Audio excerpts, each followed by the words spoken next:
Our thanks today to Rebecca, who's clerking the meeting. A reminder that at the July forum, we appointed Alan Hardy as the new chair of Schools Forum, succeeding Colin Pearson. So I'd like to welcome Alan into the chair to take proceedings for today. Thanks, Alan.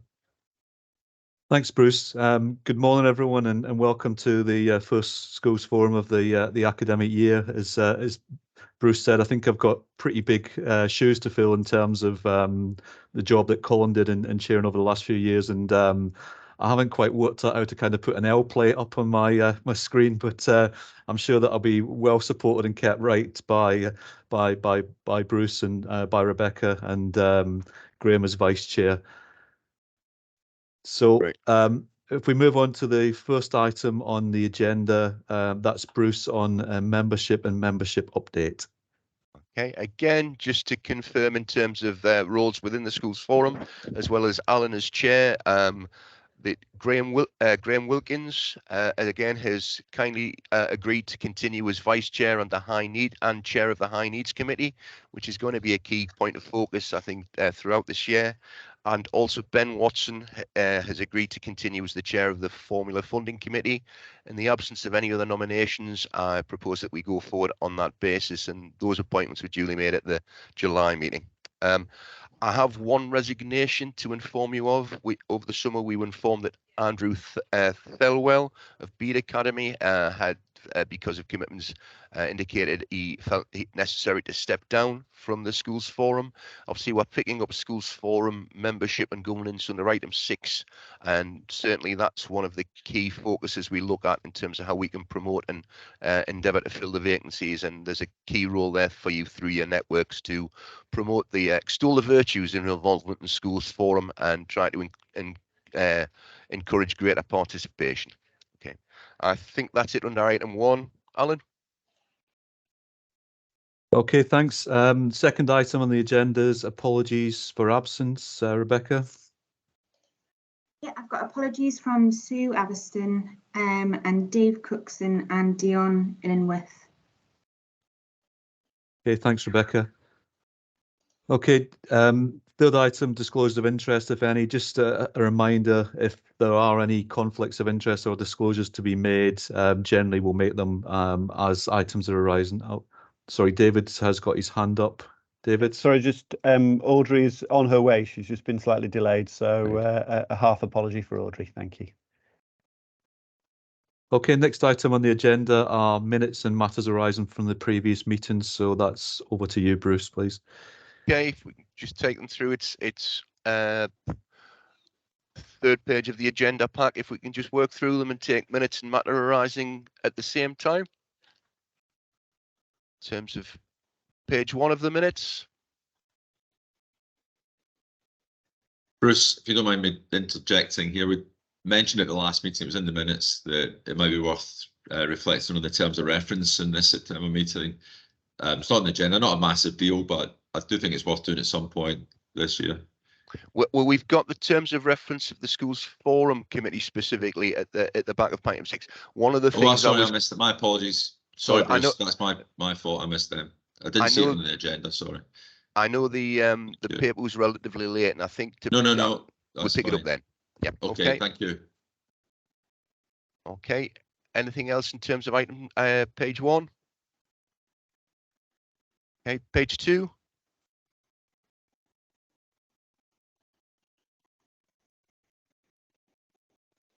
Okay, page 3. I think obviously we picked up the early years grant increase there. See no information yet about next year's early years figures, but it was always thus, unfortunately. Page 4. See, we have sort of this year's DSG monitoring on the agenda. Page 5.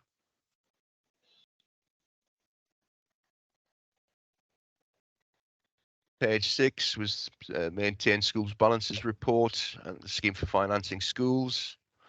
And finally, page 7.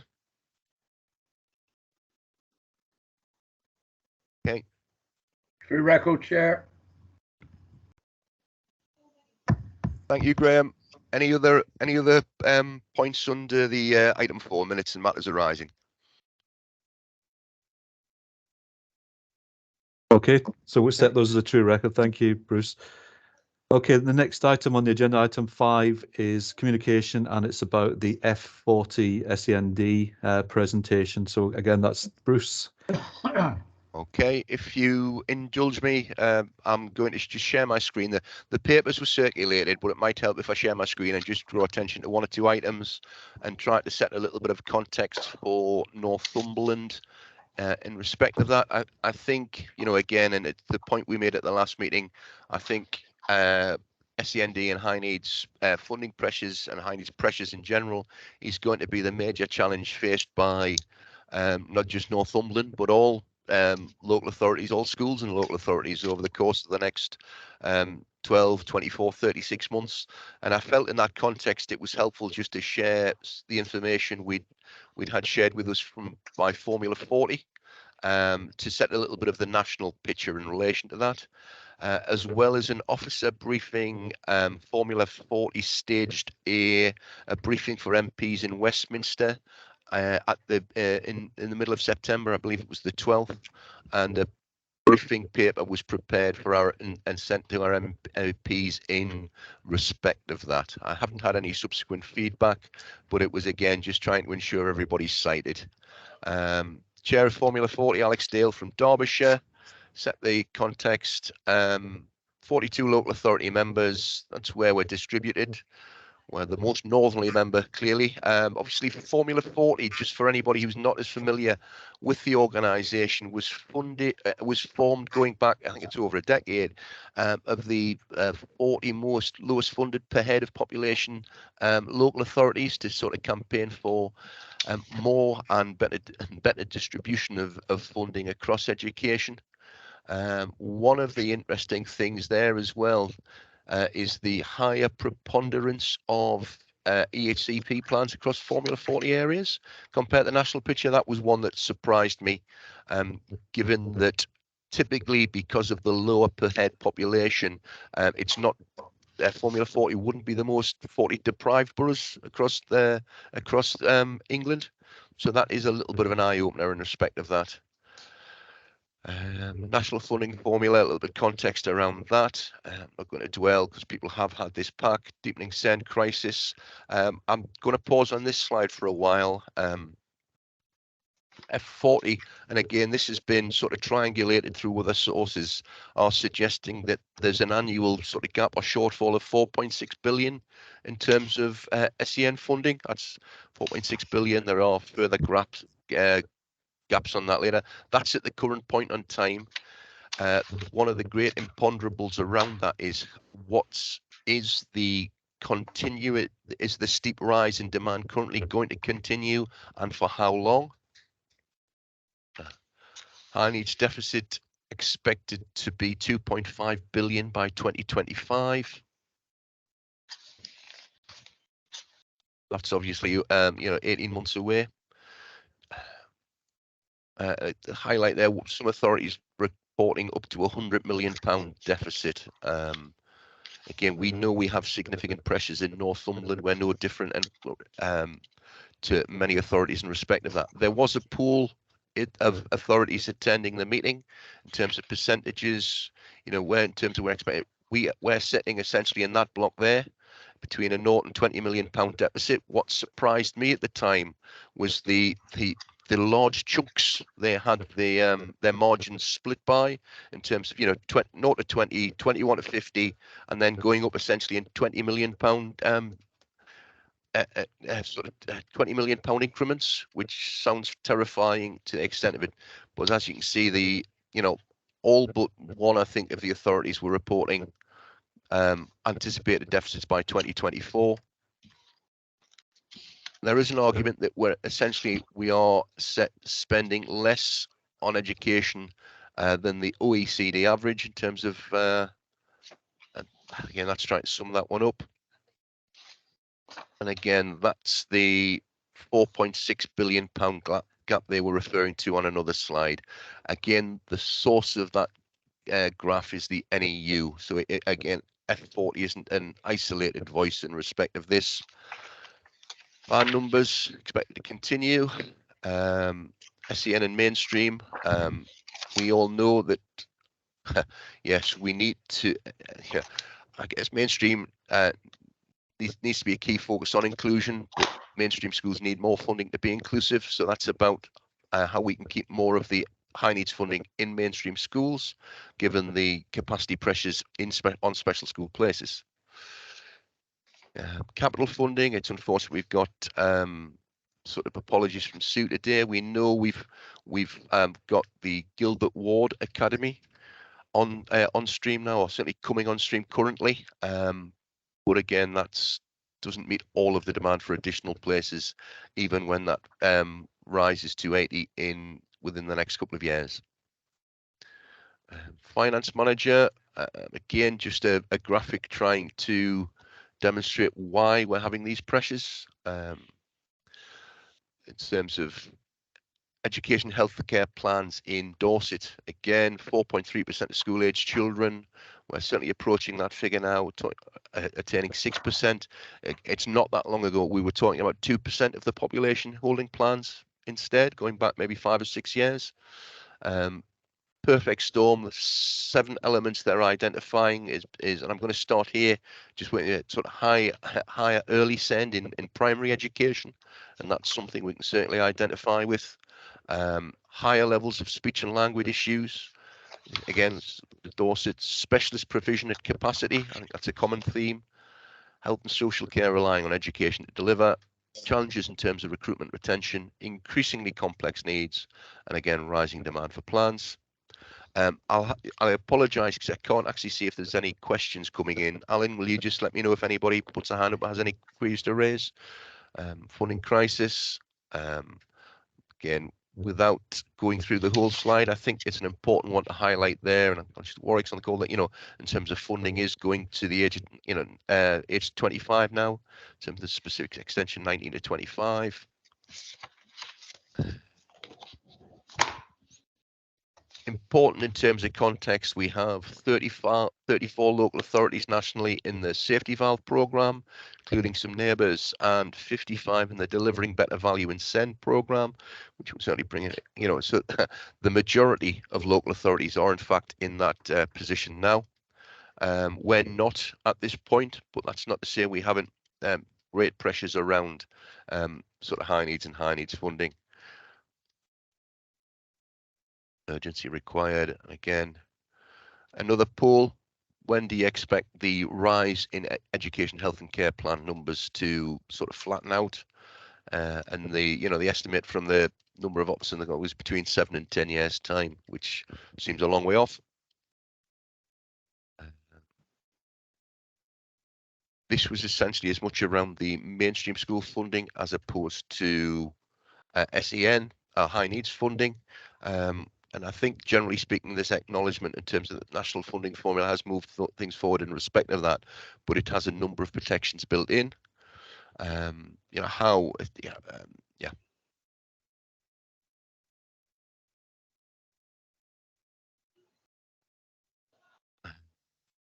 this isn't clear. This is again a graph of the gross DSG funding, and again that's across all 4 blocks. On a funding per head. So again, we know that figures vary from £11,500 to just a shade under £7,000. A lot of that relates to deprivation, but it's a deprivation figure that's built into the formula through the protection such as the MFG.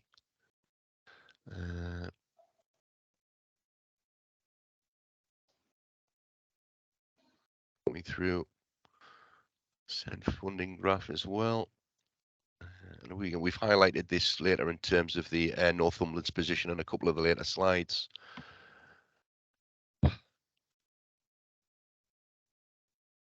Again, I don't know the source of that data. I understand where it arises from, in terms of the way the high needs funding formula works, in terms of school place funding, built on deprivation, with deprivation elements built in respect of that as well. Again, that's another comparison. F40 we're highlighting in respect of that. I think all it does is really highlight some of the complexities of the high needs funding formula. Progress is being made. This is again mainstream funding. And I think the key note at the bottom bullet point there is again recognition of the unfairness in high needs funding. But I think the key message, certainly from the wider paper, is around that there's just not enough high needs funding in the system. I think that's important. Conclusions. Again, a Wordle. Transport, again, just worth highlighting, transport cost figure, which is a big issue for Northumberland, as you'll appreciate.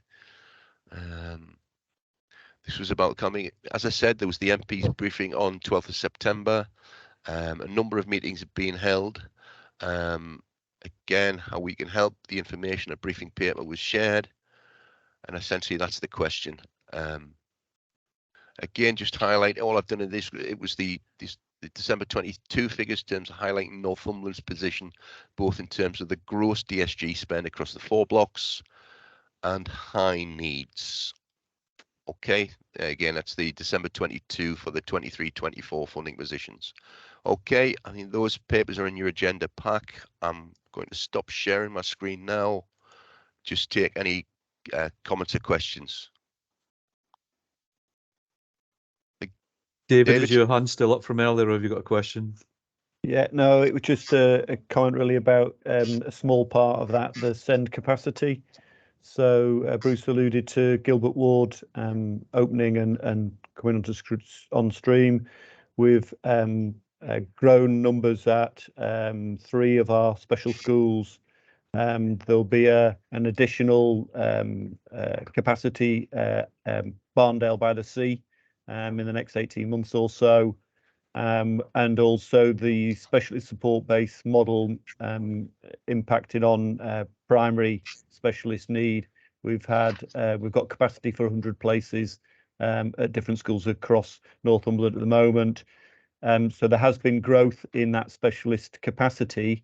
That doesn't necessarily tell us how we're going to fund all of those places. They are currently included in the budget, and Bruce will be demonstrating that, and Abby as well later on, in how the high needs block's been allocated. But going forwards, further growth is going to be a challenge, both in developing the capacity, but also in finding the level of funding that's required to make sure that that capacity is well funded. Okay, Graham, you've got your hand up. Yeah, just obviously talking about high needs, just to let you know, we're planning a high needs committee on the 25th of October on Teams, so all forum members are welcome to that. David, you were just saying about obviously some things about funding it. Can you have a short report for this meeting, please? We pick, David, if I may, we obviously pick up the indicative high needs increases later on in the National Funding Formula report, Graham. Yeah. I think and again, we'll discuss that in more detail then. I think the problem we hit last year was, while we received notification in November of additional funding, again, it's the piecemeal nature of that, and it doesn't help medium-term planning. At this point, the messages are that there will be increases, but the increases won't be equivalent to last year, which obviously creates a certain sense of nervousness, I think. Graham, there is more detail in the rest of today's agenda, but certainly we'll be well prepped, and we'll bring everything we know to the subcommittee there, because there will be there's a lot of things to look at the moment. Okay, thank you, David. Thank you, Chair. Thanks. Graham, you've got your hand up. Yeah, thanks, Alan. And thanks very much, Bruce, for sharing the F40 presentation and talking us through it. I thought it was absolutely excellent and very, very welcome indeed. And just reflecting back on the F40's kind of effectiveness around fairer funding, going back over the last decade, it's really good that they are on board with this issue, which is developing, I think, into a kind of national crisis. And the figures speak for themselves in relation to that. And it seems to me that schools and local authorities are at the sharp end, but there isn't really much of a public perception of this, I don't think, and it'd be interesting to see just where this goes with the F40. Just interested in your thoughts, Bruce, as to what is the sense of momentum reflecting back on previous campaigns that have had traction and then impact, and where is this sitting, and is there anything that we as a forum, an authority, can do to feed into you know, a wider profile in a way that maybe was done five or 6 years ago around the disparity across local authorities, high schools to secondary schools and so on? I think I don't think it's a some of the successes we had previously around funding formula were around sort of technical elements where we exposed a certain sense of unfairness or injustice in it. I don't think that's the case here. I think it's generally speaking that, you know, everybody, and certainly everybody in government, is aware of the sort of pressures around high needs education, but it's just about resourcing it. There has been a resistance so far by the ESFA, and I think that's about the inclusion of any element of, in terms of education, health and care plan numbers. I know we've seen significant rises over the course of the last 3 and 4 years, but they don't actually feature in the high needs funding formula. The ESFA were reluctant to do that to prevent, as they said, any rogue authorities sort of playing the game to an extent. But nevertheless, it's important that they do acknowledge the sort of key demands, you know, the key sort of rising demands. And, you know, the one thing I haven't said there is in terms of, you know, particularly arising post-COVID, that was that's certainly influenced in the last 3 years. It would be remiss of me at this point. Barry, I hope you excuse me. Barry wasn't available at the start of the meeting, but I would like to introduce Barry Reid, because we were talking about Gilbert Ward Academy, and certainly nobody knows more about Gilbert Ward than Barry does. Barry's joined us as our new Special Academies rep. We did announce that at the last July meeting, but Barry wasn't able to join us. But delighted to welcome Barry to the meeting as well, his first meeting. Thank you very much. Cheers. And Alan Hardy, I think I recognise you. Did you work at Prudhoe Community High School? I did, yeah, many years ago. You taught me. You taught me. So there you go. that makes me feel really, really old. Yeah. Sorry about that. We'll minute that as well. But welcome. Thanks very much. Yeah. Still got one hand up. That's Kath. Kath, have you got a question or a point you want to raise?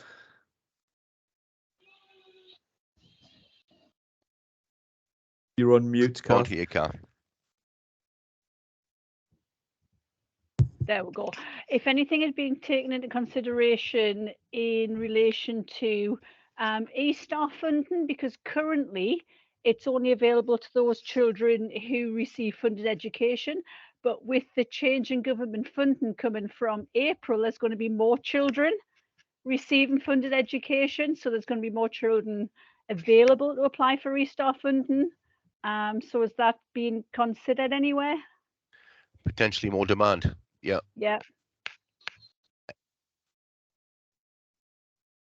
David may want to pick that one out, Alan. Yes. Yeah. Really good point, Kath. We are going to be seeing a massive increase in the numbers of people who can access early years education. There will be a growth in demand across all areas of the county, and with that will bring also a SEND demand as well with it. The currently the funding that's used to pay for E-Star is the Local Authority Inclusion Fund, which is partially funded from High Needs Block. It's actually quite a small proportion of High Needs Block overall, in fact, a tiny proportion actually. But as the numbers come through, I think certainly the Schools Forum will need to look at the size of that inclusion fund, and we may also need to look at whether there's some possibility of it being further inflated from the early years block. But again, possibly a discussion with Schools Forum is imminent on that. Okay, thanks, David. Mike, would you like to respond as well? I was just going to add, at the other end of the spectrum, those young people whose plans might have historically been ceased prior to them reaching 25 years old. policy and practice is being tightened to make sure that we absolutely comply with what we must be doing, which means that we're likely to see that cohort slightly increase, that cohort of young people aged 16 to 25 who still have a plan. Okay, thanks, Mike. Thanks, Bruce. I think that was an important presentation, and judging by the number of responses, it is something that's going to really, without preempting the next item and talking about the direction that we take with Schools Forum, I think it is the high needs funding is certainly going to dominate our agenda for the next, or for the foreseeable future. And I think it is, as we move on from doing all we can to get in line with the national funding formula, I think it will take up a lot of our time. And anyone that hasn't read the local authorities SEND vision report, I recommend that as well. And actually the figures in that for some areas in terms of the projected numbers of children with very significant levels of SEND are quite frightening. And I think an important role for us as Schools Forum is to try and manage that as strategically as we can. And that probably does lead us quite nicely into the next item 6, which is membership and governance. And again, that's Bruce. Okay, yeah, thank you, Alan. Just it's probably worth, just before we close item 5, David, anybody who attended the inclusion conference a couple of weeks ago, I hope you found that useful. I attended Mike's session, Mike Finley's workshop, which was a particular eye opener in the afternoon in terms of which was focused on certain joint working and how we address some of these issues together. But obviously, David's highlighted that we have an 84% increase in AHCPs over the last 4 years. It was a jaw dropper for me when I realised that in isolation, and over the 12 months to January 23, plans had increased by 20%. And obviously, we'll bring an extended paper on SEN to the next November meeting in terms of providing more information in terms of that context. Yeah, I think that's a good point, Bruce. That actually, I think the inclusion conference was very welcome, and it was great to see such a range of people attending it. And I think more of those events would be very useful. Before I close, I think Graham's got a point here.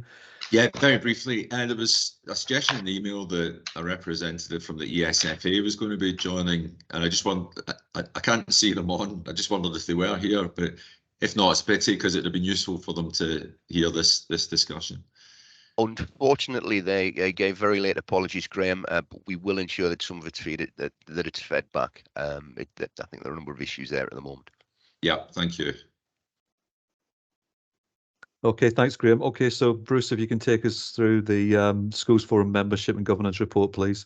Okay, agenda item 6. Again, it's important we just it's a little bit frustrating. We've just talked about the ESFA rep being unable to attend today's meeting. There was supposed to be a briefing in terms of update around the Schools Forum operation and governance by the ESFA.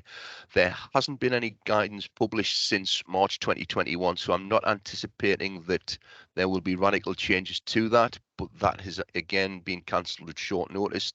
Anything that is subsequently shared, I will of course share with Forum, but it's a question really of just refreshing and reminding members of the current position.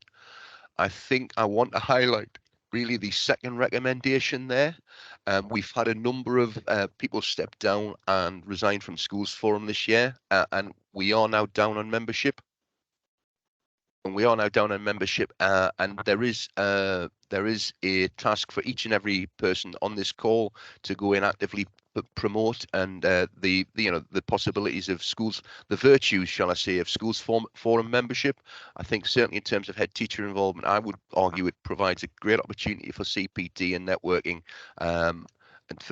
and I hope some of our sort of fellow head teachers would endorse that. So I would ask you again, if you can go away and promote the opportunities of getting involved in Schools Forum. We will, of course, use eCourier, but in isolation, that is not as effective as we would have hoped it would be previously. Key regulations haven't changed. We can continue to meet.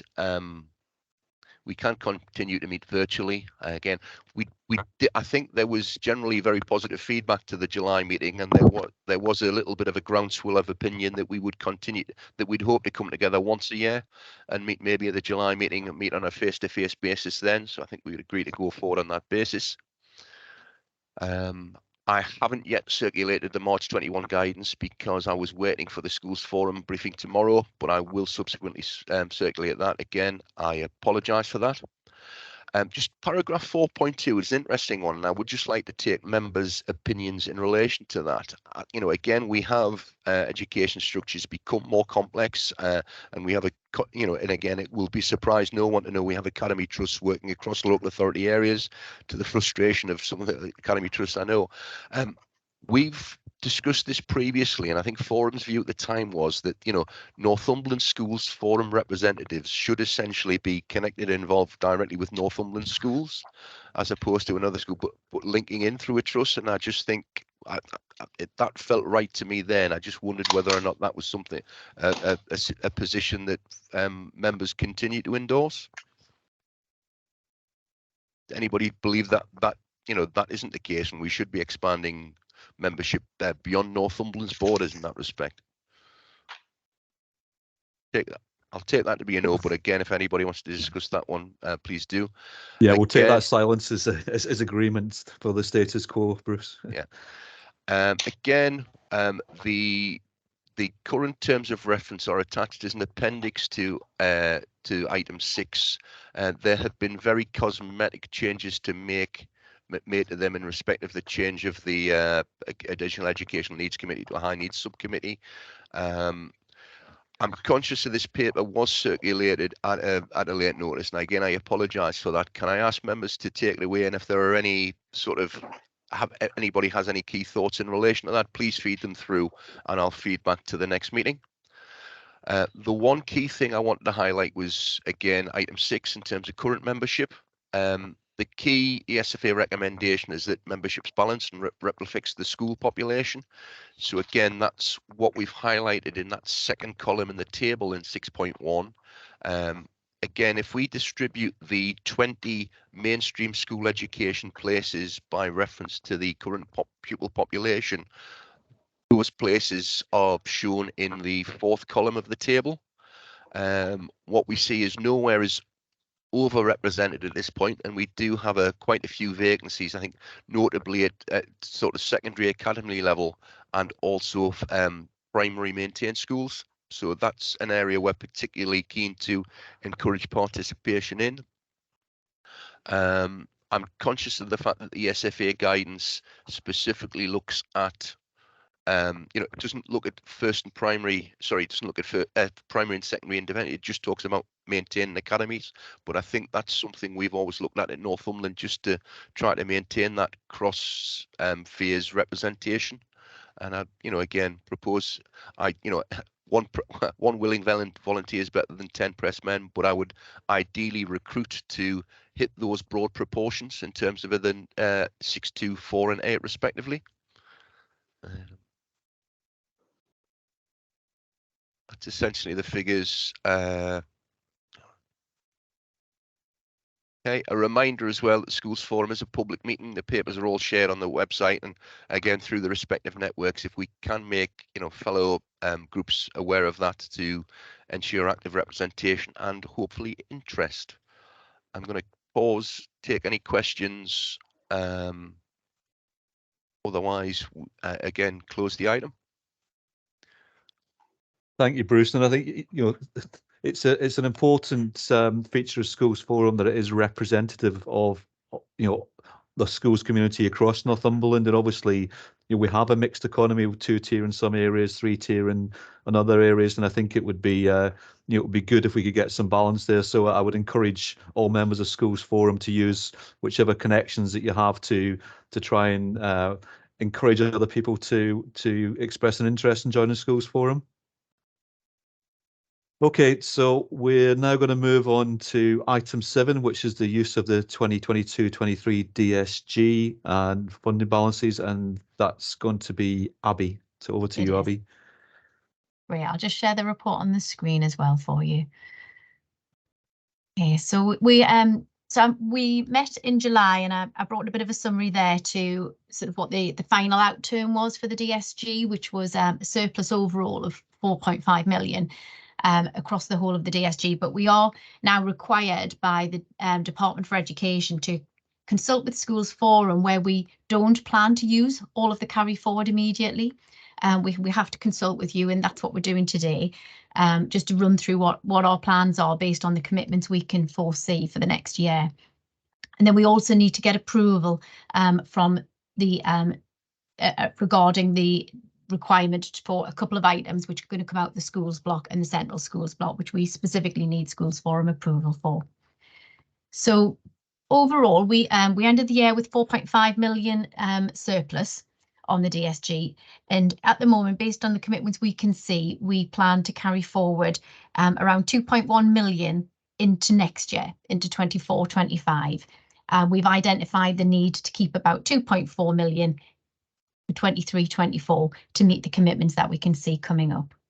And we propose at the moment just to continue to ring fence each of those blocks like we have done in probably for the last 3 years now. So we're kind of ring fencing every block and the balance across every block, so we can clearly see how we're performing for each of those blocks across the DSG compared to the grant that we get. So if we move down, we can just see there what the proposed use is of the carry forward. So we had 4.5 million overall, with a surplus across every block at the end of 22-23. The middle column shows what we plan to draw down out of those balances, and this final column at the end will just show what we plan to carry forward into the next year. We can move money around between the blocks if that's what we want to do, or if we see demand to do that. But at the moment, we're not. We're keeping it ring fenced, as I've said. So we've met with all of the heads of service over the last 3-4 months. Some of these we'd already identified when we met last time in July, but some of these are new commitments that we've just kind of firmed up as we've been working on it. So we've gone through what our pressures are looking like for now and for next year moving forward.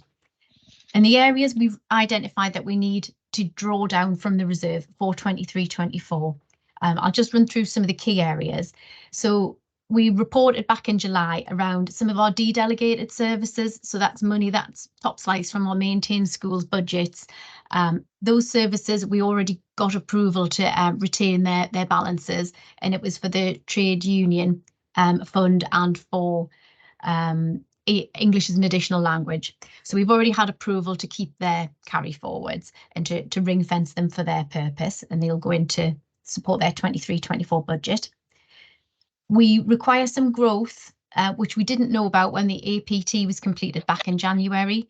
There's some growth required at both Cramlington Learning Village and St Bennet Bishops. The number of places are detailed there for additional Year 7 places which have arisen, additional demand at those schools from September 23. So that would come out of our schools block, and that is one of the items we specifically need to get approval to do.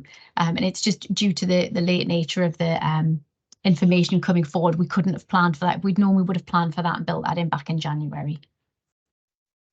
We've had some growth. We've mentioned this. We've had this for the last couple of years, really. We have had some growth in the number of pupils attending independent schools, but without a plan, without an HCP plan. Now, this is a combination of the children who attend Longridge Towers and it also children with a social care need who've been placed in a residential children's home, usually a more specialist facility with the school attached. Now, these placements are very expensive when they do arise, and they're ad hoc. They could crop up at any time. So when we were setting the budget, we had we were on five young people in those placements, which was causing extra demand. So we need an extra. We'd identified we need an extra 70,000 to support those placements. We've also, the big one, growth we've had, as we've discussed earlier today and also in July, we've had huge growth in the high needs block, largely on top-ups. That's where the demand's going. Both the number of top-ups has risen, but also the average top-up banding has significantly risen, especially over the last year. So I'll come on to that in the next report we get to. But based on our estimates that were done back in July, we think we'll need to draw down the full high needs block just to support the top-ups budget for 23-24. The last one was just interest for our maintained schools on their school reserves. If they're in a surplus, they earn interest. Now, due to the timing around closing the accounts at year end, we weren't able to get that out and into their balances for the end of 22-23. So we proposed to pay that back out to those schools who'd earned that interest in 23-24. And there's a more detailed list in the appendices as well, back in Appendix A. So they're the main areas where we've identified we need extra funding over and above the annual DSG grant that we get. Now, at the end of the year, if there is a surplus on any of the blocks, that will get added into the reserve. If there's a further deficit, that gets drawn out of the reserve. We still think at this point we're going to have overall, we'll have a surplus, but as we know, looking at this, there is no high needs block reserve left at the end of this year. We are going to be running into a deficit on that particular block. Although I expect the other blocks will still retain a surplus, certainly for 23-24. The pressures we've identified for next year and beyond, we've already, they're all the things you would be aware of. It's the pay award, obviously the local government pay award. There is sort of several teams that are funded out of the DSG centrally. So we haven't yet had confirmation of what the local government pay award is. There are some teachers that come out of the DSG, centrally funded teachers, and we got no uplift in funding for our centrally funded teachers with the teachers pay award that's been given. We expect to have continued rise in demand, as always, for our inclusion, special school places, the pupils with an EHCP. We expect the numbers to continue to grow. And we also have upcoming school reorganisations that we may need to support across the Berwick and Coker partnerships. So they're the pressures for the future. That's why we're going to carry forward this 2 million into next year to support some of those areas as we move forward. David, did you want to come in? Yeah, it was just a comment about any reserves, and in terms of the reserves at the different blocks, cancelling each other out, if you like, to still leave an overall balance on the DSG as a whole. Mm-hmm. If it is that the DSG as a whole starts to support high needs block deficits, then we need to remember that that might be that there will be a degree of unfairness in that the high needs block supports learners and gives a contribution of funds across all schools and academies, whereas the schools block, as reported on here, and the balance of the schools block is only the balance of the maintained schools. And therefore, should that balance be used to offset ongoing deficits in the high needs block, it'll be maintained schools will be offering a higher proportion of their reserve into filling that gap. And I just think we need to remember that just going forward. It'll probably crop up again in the next paper. Mike, did you want to come in as well?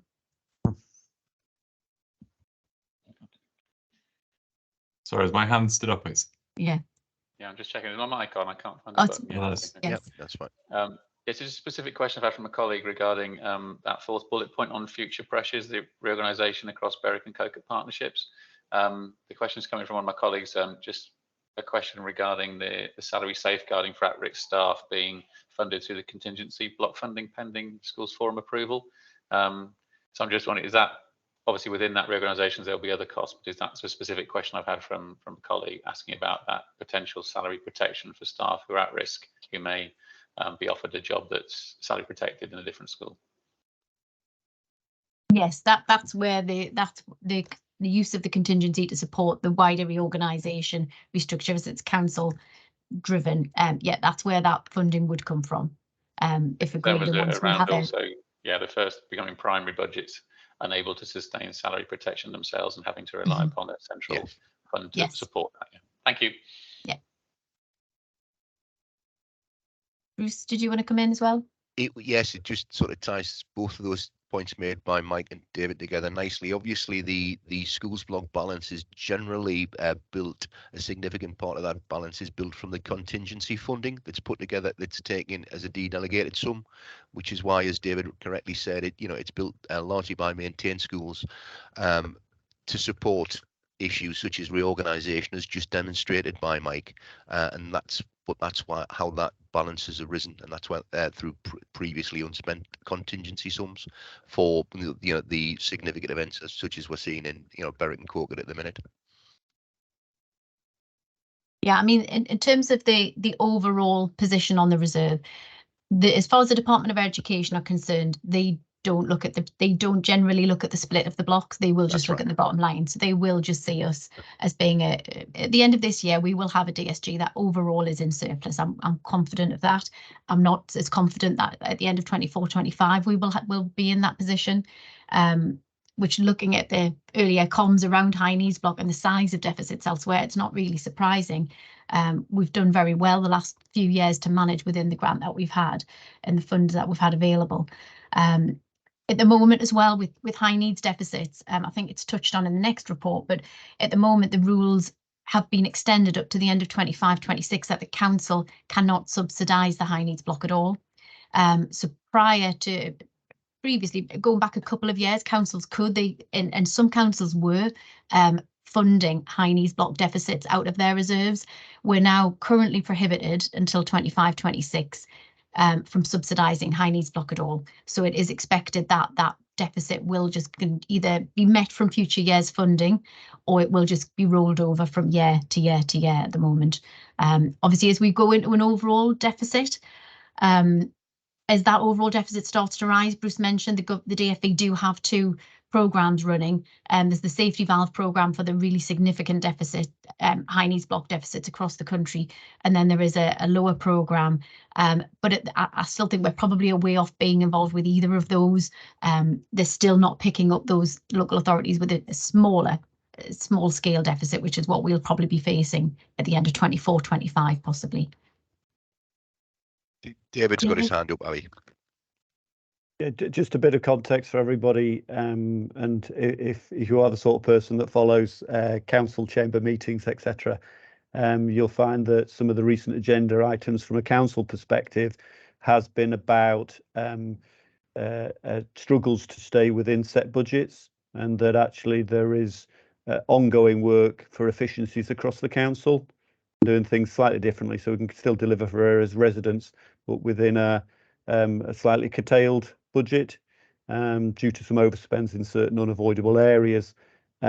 So in terms of our context, though Abby's just said the rules say the council can't contribute, I think we would be struggling significantly because the council are not in a position, there isn't the surpluses that possibly they've been in the past in certain areas. And that, you know, that's out there. If you follow the council meetings, you'll know that that's the case. But unfortunately, it doesn't look like that's an area of funding that we might seek. And believe me, I have been seeking in those areas. Okay, so in terms of the report, there was just a couple of items we needed approval for. So it was to approve the proposal to use the schools block reserve to create the growth fund to meet those additional places. Is there anything else to add to that, Bruce? I know you've been a little bit more involved in that than me. You're on mute, Bruce. Apologies, Abby. Yes, I mean those places were created. I think the key thing, it wasn't simply popular growth places. The places were created at the request of the council to accommodate additional pupils over and beyond, beyond the published admission numbers, to add additional classes as full additional classes as appropriate, as opposed to one or two students. And it was identified at the discussion that the two schools identified, CLV and St Bernard Bishops, were the best placed to accommodate those students. And obviously the payments were in line with the growth fund, which has been previously through Schools Forum. There are some proposed changes to growth fund discussed by the SFA for next year, so it's probably an appropriate time to bring that back to the next meeting when we've had further guidance from the SFA. Yeah, if I can just make a point here, Abby, just there's been a request, and I have to be careful what I say here because to some extent I have to declare my interest as CEO of a trust with a secondary school. A number of the secondary schools neighbouring Benedict Biscop have picked up large numbers of pupils, and in previous years Benedict Biscuit have been given bulge funding, and then the pupils have gone to other schools through the appeals process. It was just what the heads were asking for is some clarity, and why Benedict Biscuit was selected, because there are other schools, for example, who have gone 18-20 over PAN in year 7 to accommodate this bulge of pupils, but have received no additional funding. I think the Cramlington one is not controversial with anyone. I think heads appreciate that there is a particular need in the Cramlington area, but I think the question was why Benedict Biscuit was selected when other schools seem to have done more to take on extra pupils but not have any additional funding. Obviously, they do get the lagged funding, but the cost of going over PAN and putting an extra year 7 class for a school on is probably about £250,000. And that's obviously hitting schools in years. So the request was for some clarity around how that decision was arrived at. Yep, we will find out then, and we'll bring that back to the next meeting, unless David's about to respond. And I was going to say we'll get the detail. I just wonder whether that would be appropriate to bring back to Nash in particular, maybe, Alan. The request had come from Nash members, David. Okay. Yes, so if you could report back through Nash, that would be appreciated. Yeah, thank you. We'll do that.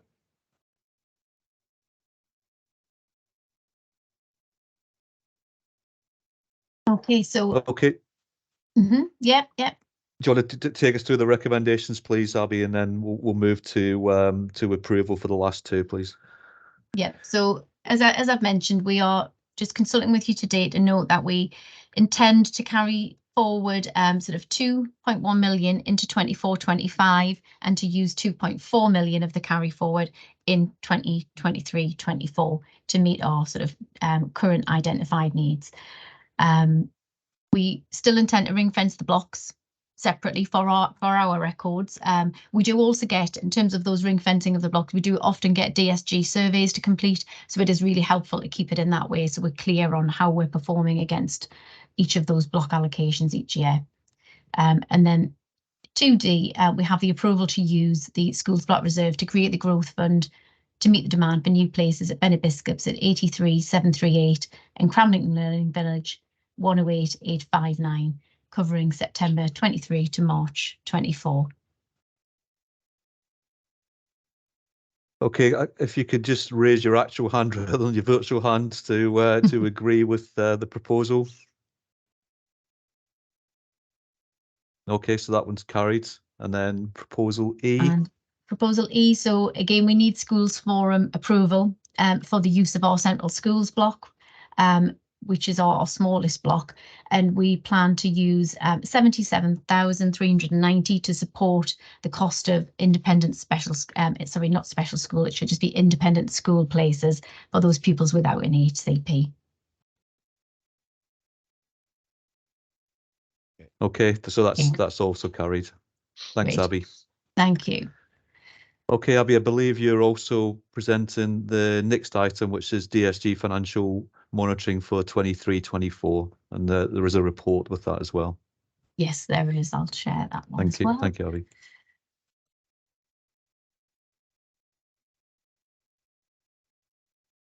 Okay, so we've got a monitoring report just to let you know where we're up to with the DSG. So not all of the elements we've just talked about in the carry forward, they're not all built into this position yet. Most are, but not all.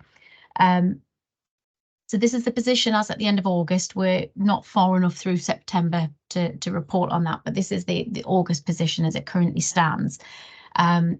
We had a new updated DSG allocation. They released them roughly quarterly, but we had one out in July, which overall reduced our funding by about 2 million. And there is a table in the appendices just demonstrating what the changes are. And the main reason is that we had schools convert to become academy earlier in the year. So a lot of that is just that their school budgets transferring out of our element of the DSG and into the recoupment element, which the academies get themselves. They also updated our early years block, as they do in July, based on the January 23 census. So that did see a dip in our early years funding in line with the numbers that would have been reported on the census. But we did get back a little bit more high needs funding.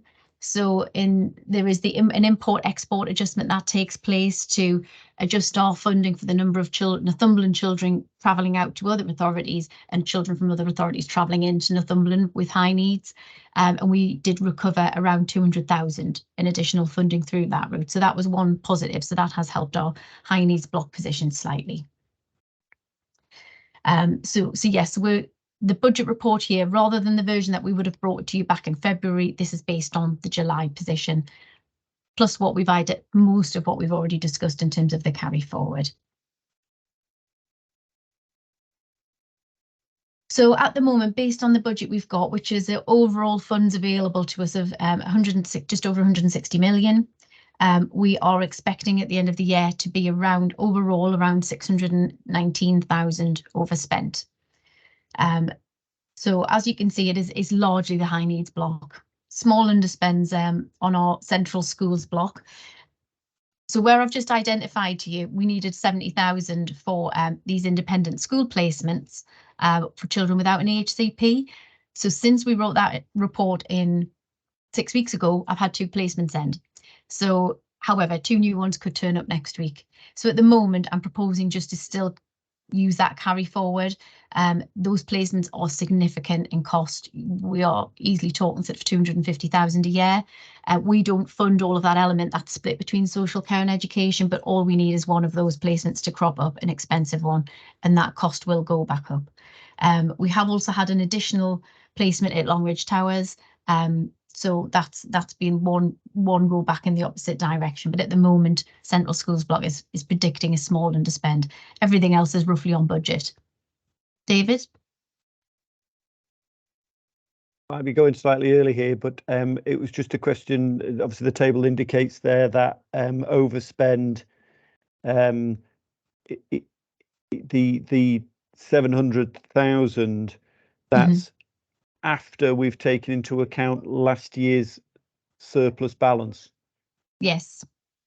Okay. So yeah, if memory serves me right, last year in the high needs block, we the in-year spend was a 700-ish thousand overspend for last financial year, but that was cushioned by the carry forward.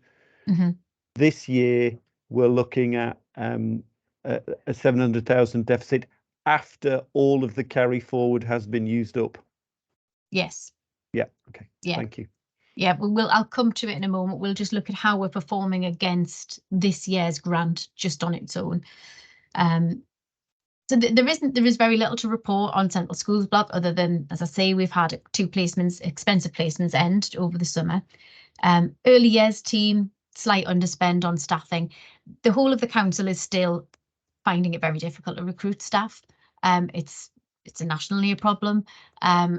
There has also now been brought in a vacancy panel by the council itself to try and save funds, save money, because our overspend on the council side is also very significant. So every vacancy now has to go through a panel to be approved.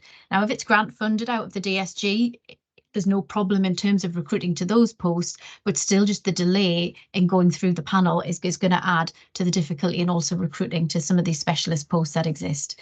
So it is something across several areas that we're seeing. But there's, as I say, there's the one vacancy there in the early years team that's created a little underspend. High needs block. The bulk of this at the moment is on the top ups, which we've discussed already.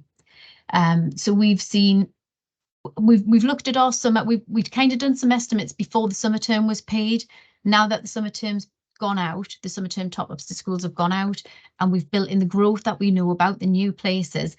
We are pretty much on target with what we thought was going to be the position in terms of the demand growing so significantly on top of this year. And it's a combination, as I say, of around growth in the numbers, but also growth in the average bandings, which had gone up. I think just on special schools, the average band had gone up almost £1,000 year on year back in July when we looked at it. So it's a combination of both the numbers and the value both rising and creating huge pressures there. We've also got growth in post-16 and the early years. I've seen both of those actual numbers go up. One area we identify in the report is just a recent 29 additional post-16 placements that hadn't been built into our place planning back last year when we submit our figures to the Department for Education, an additional 29 places that have been required at a cost of 326,000. So certainly post-16 and early years is really having an impact. Whilst it's smaller growth because the cohort's smaller, it's still additional pressure on top of the school age children. Can I just jump in and say that those post-16 placements there, in another story, it's quite a positive story, because actually these are the learners that possibly in previous years would have ended up being NEET, so not in education or training. And obviously, collectively, we all hold a responsibility for that. So the fact that these learners are actually accessing places with the skills service now, whereas in previous years they wouldn't have accessed any service. Again, it doesn't help us pay for it, but actually it is a good deal for those particular learners, because we were struggling to educate them appropriately beforehand. So that's the growth as I say, we are anticipating on top-ups. The inclusion service. So there is a new framework coming in for the inclusion service from September, which has seen inflationary increases to the rates that are going to be paid over to those providers. The other big one is transport for the children attending alternate provision has gone up significantly. So we've got a forecast overspend there of 166,000, and we're waiting to see really on. We've put significant growth into alternative provision overall. Around about 200,000, I think, went into transport, and yet we're still going to be over by about 160,000. But overall inclusion, we've put in, I think it was around 900,000 pounds. So it has had significant growth, and yet there's still an overspend at the moment. The table there just demonstrates the trend that you can see in terms of permanent and fixed term exclusions going up against a fairly stagnant pupil population.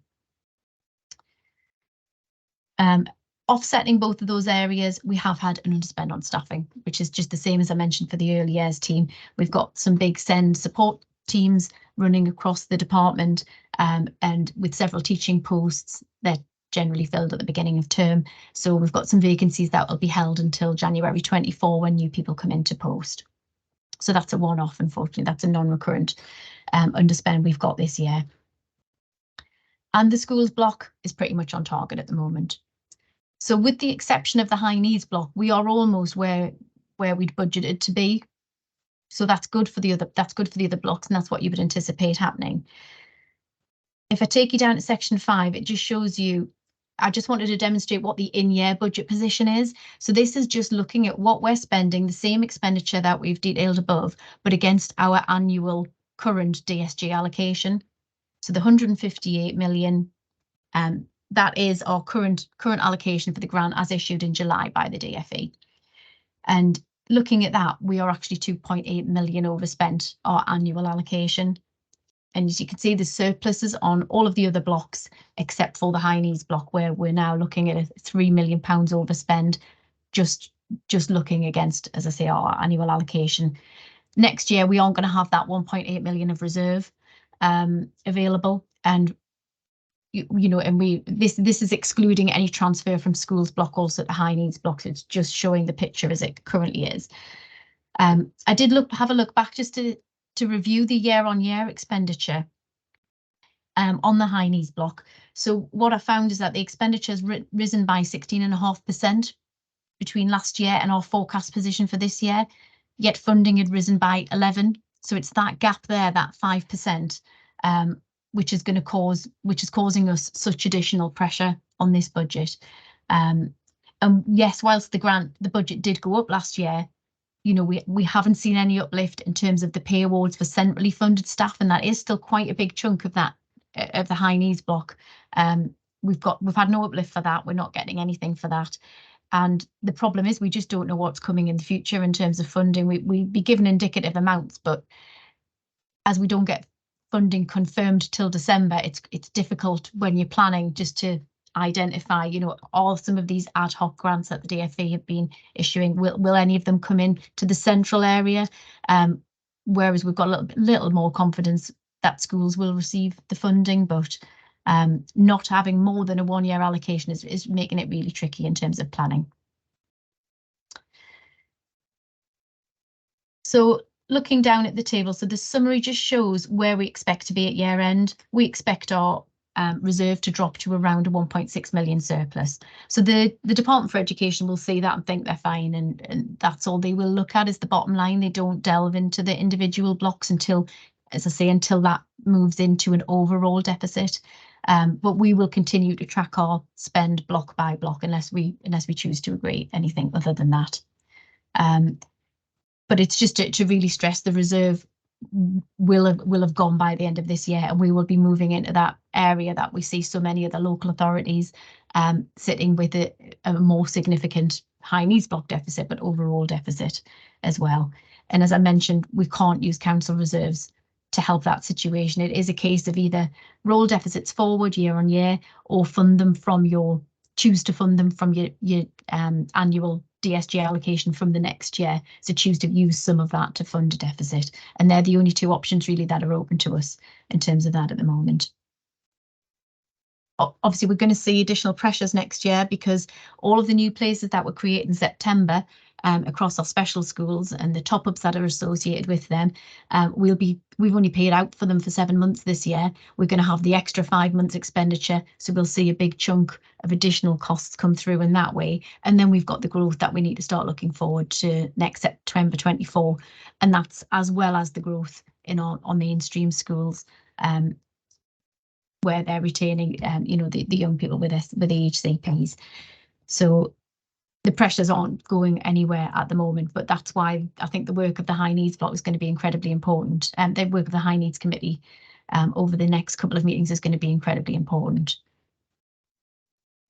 And if you look at the appendices, it just shows the change in the DSG grant between what we would have reported back in February and compared to the allocations you see today on this report. Is there any questions, any comments, anything anyone wants to raise on that?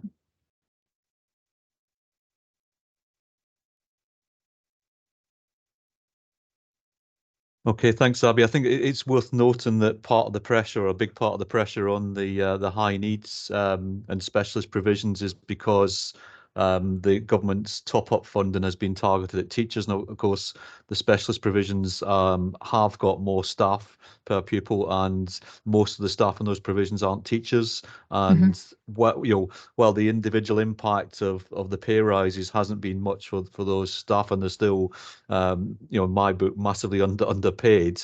Obviously, the net impact on the schools has been something like a 9% increase in salary costs. So that's obviously going to become a bigger problem as that carries forward into future years. Mm-hmm.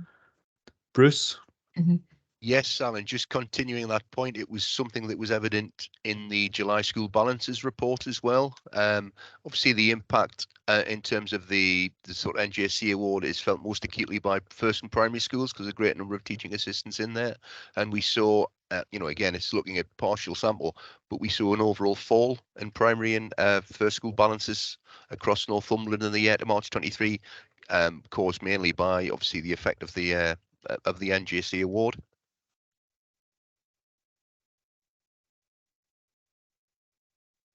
Okay, thanks everyone. If no more questions, then we will move on to item 9, which is national funding formula and school funding update, and that's Bruce again. Also over to you, Bruce. Okay, thanks, Alan. Everybody obviously has had the this national funding formula school funding update since last week. I won't share my report. I'll pick up any questions or comments as we go through in terms of that. Essentially, again, we've been moving towards national funding formula. We've been briefing schools for a number of years now.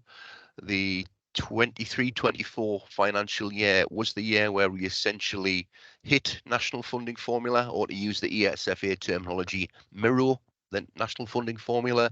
Their definition of mirroring is to be within 2.5% of all formula values, but essentially we're at them now. That's only possible through the use of a small element of the growth funding allocated to the local authority, and that's something we've raised queries on in terms of if we're truly at national funding formula, why is that the case? But again, it means that we're subject to slightly less scrutiny than some authorities may be in that position. Again, as is in previous years, authorities are compelled or driven to move 10% closer year on year to national funding formula, but that's not an issue for Northumberland this year. In terms of paragraph 4, in terms of new information released over the summer, total schools core budget totaling 59.6 billion. Again, they haven't provided a definitive breakdown, but I'm estimating that to be as per the bullet points there. We discussed at the schools forum meeting in July the teachers pay an additional grant and the impact of that both for the part year 23-24 and full year for 24-25. Again, intended to cover 3% of the teachers pay award. And I'll beat Ben to the punch. Ben Watson, obviously, it's a question of if we're not getting a 3.5% increase in core formula values, where do we find that element from? The policy document, there's a link to the new policy document. And again, this is the austere warning. The DfE have been keen to emphasise the impact of additional funding over 2 years, talking about 7.9% per pupil increases compared to 21-22, but both across schools block and high needs block, there is an explicit statement that increases won't be as high for 24-25 as they were for 23-24. Certainly on the basis of the latest information available. And I mean, Abby alluded to that as well. It's just a reminder that we didn't get notification of the additional grant last year, mainstream school additional grant, until November 2022, which again, as we've said before, was extremely welcome, but does nothing for medium-term financial planning and certainly, which is, what the ESFA are looking for all schools to do at this point. Again, MATE features 24-25, core values 2.4% increase, deprivation values 4.3% increase. And again, the ESFA's words, not mine, targeting a greater proportion of overall schools funding formula through deprivation at 10.1% as opposed to 9.8%. Because of the confusion and the late award of the mainstream schools additional grant, I've attempted to show the impact of that on at the bottom of that page, both on the minimum per pupil funding levels and some of the key formula elements as well.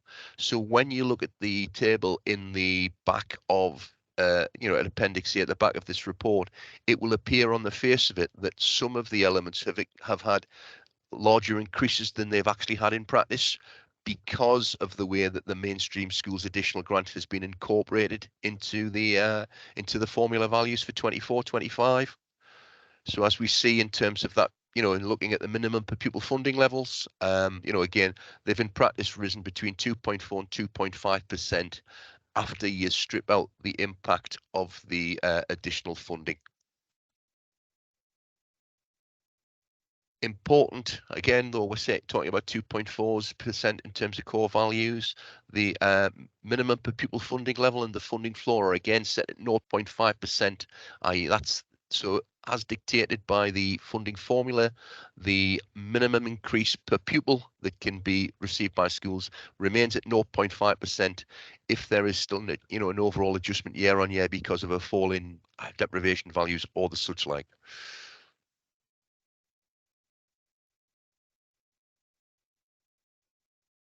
There is, and there's a link there to the school, an ESFA tool providing equivalent school level indicative figures. But again, as I've counselled before and will continue to counsel again, please be aware that's using October 2022 data, and obviously the grant distributions for 24-25 will be updated following the October 23 census. Again, in terms of the figures in Appendix A is the national funding formula figures and the total distributions nationally by reference to them. And then, Appendix B are the funding formula figures for national funding formula, and again proposed figures for Northumberland, assuming that we continue to mirror the national funding formula figures, and I don't see any reason to do anything other than that at this point in proceedings. High needs has been a major topic in terms of discussions today, and again, DFE reports that you know, there is a 4.3% increase in 24-25, and again we need to put that in context of the latest annual increase in 20% in terms of education, health and care plans.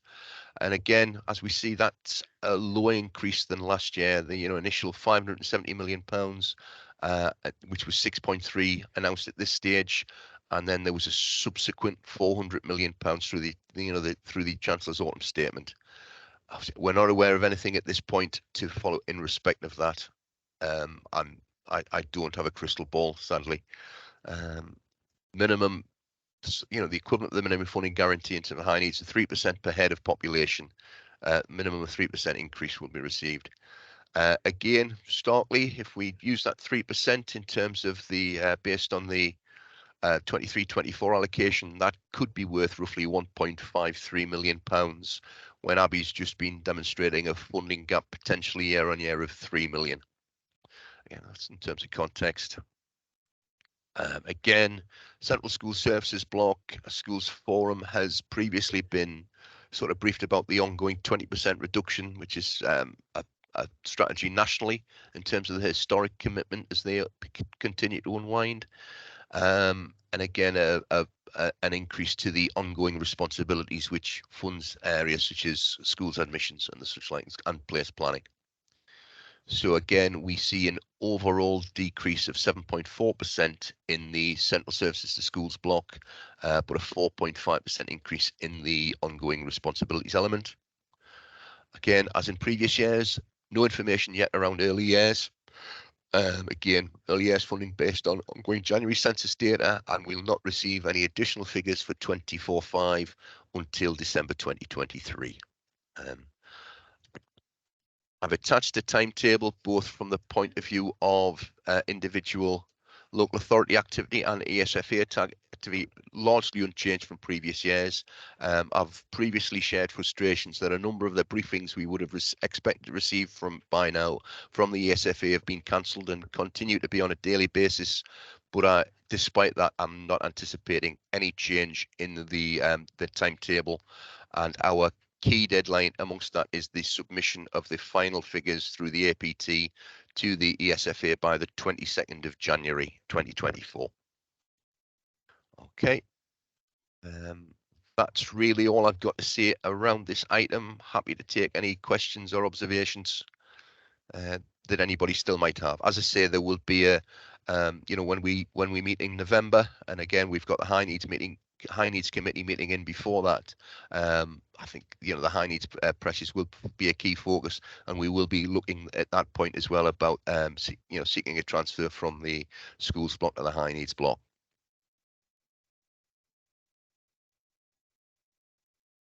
Okay. Thank you, Bruce. No, I don't seem to have any questions, so we can move on to item 10. Sorry, Adele. Alan, my hand's not working. My virtual hand, my real hand. Okay, we'll take your actual hand then.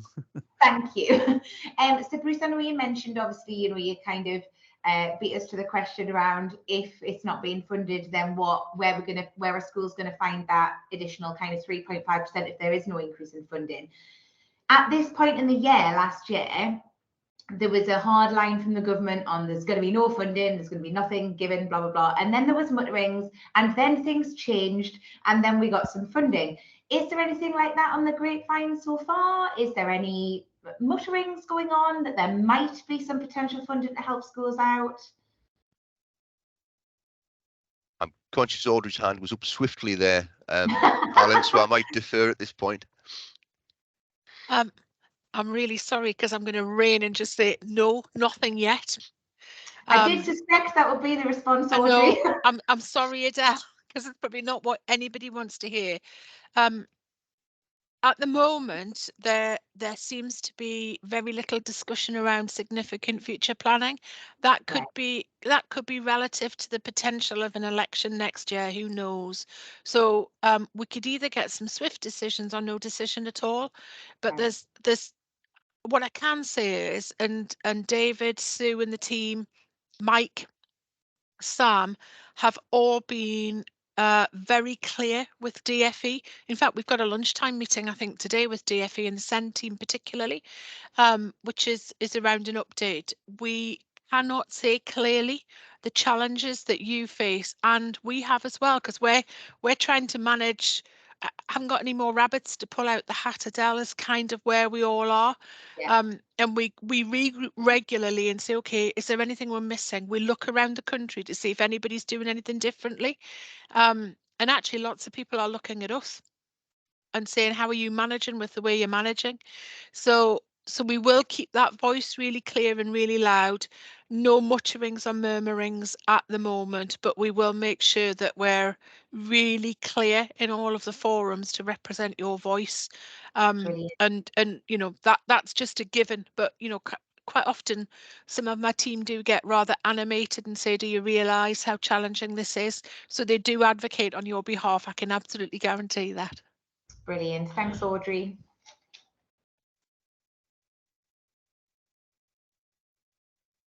Okay, thanks, Audrey. Can we move on to item 10, which is work programme and meeting dates for the rest of this year, which is on page 59 and 60 of the agenda pack.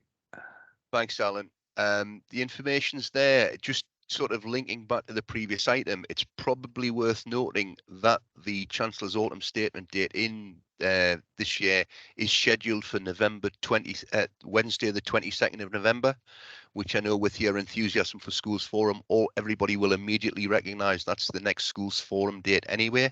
I can ask him to speak before Schools Forum commences at 9:30, but I'm unlikely that to be the case. It may be we just look at that and see what we can do in that context of that announcement, and we'll communicate with members accordingly in relation to that.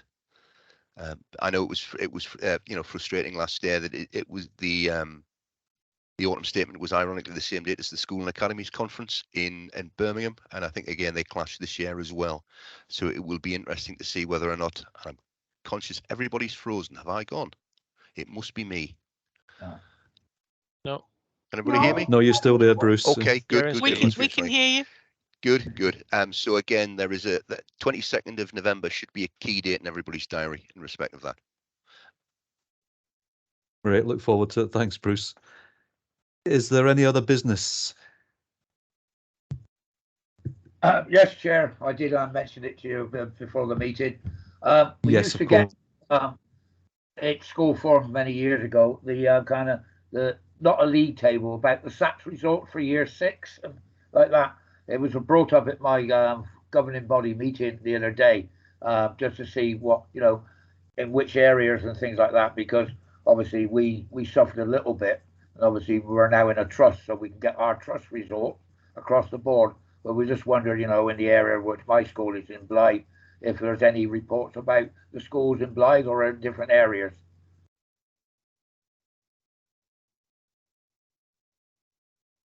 I knew David would come in. Yeah, there is a variety of data that is available, and we have tended to share that data across partnerships in the past and would plan to do so again. So we're quite open to sharing the information that we've got.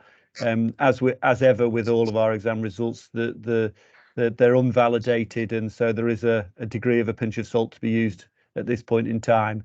But I'll get back to you, Graham, and maybe the Blythe Partnership in particular, just to make sure that information is available for people. Thank you, David. Thank you, Chair.